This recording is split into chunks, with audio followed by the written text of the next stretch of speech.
Hi everyone, I want to take some time to thank you all for being here today. I know it takes a lot to come to a trauma-focused group. Just making it here might have taken a lot of effort, planning, or courage. I see that and I really appreciate you being here. My name is Shalissa Castro and I'll be leading the 6-week group.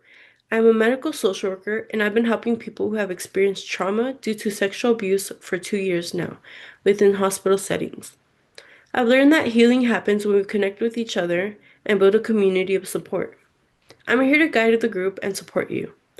I want to make sure you guys understand that within this group, there is no pressure, no expectations for anyone to share anything they're uncomfortable sharing.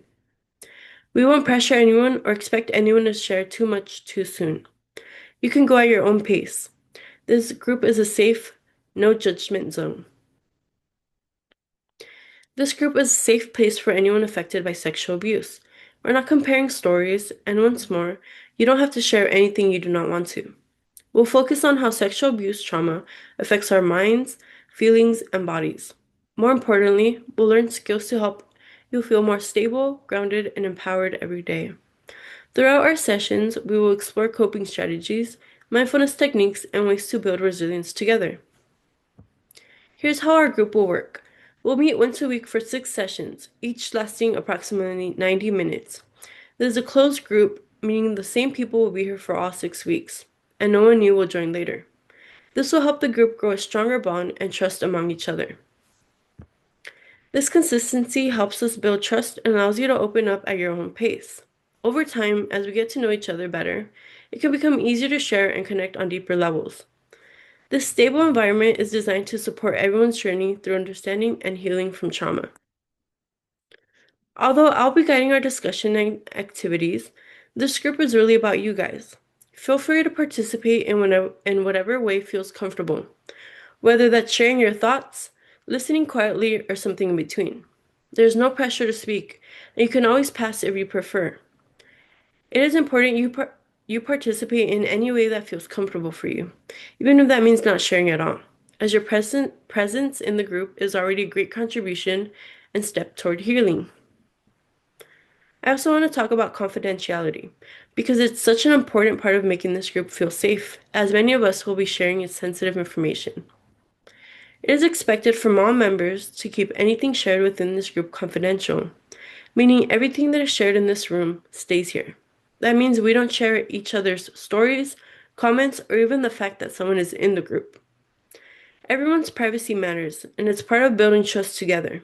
That being said, there are also limits of confidentiality, meaning due to our sessions being group sessions, confidentiality cannot be guaranteed.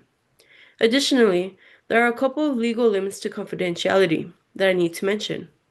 I am a mandated reporter, meaning if someone talks about wanting to hurt themselves, hurt someone else, or if there's abuse of a minor or vulnerable adult, I am required to take steps to keep people safe. Outside of those situations, everything stays in this space. It asks that we treat each other with respect, patience, and kindness, as have been through things that might not be visible to others.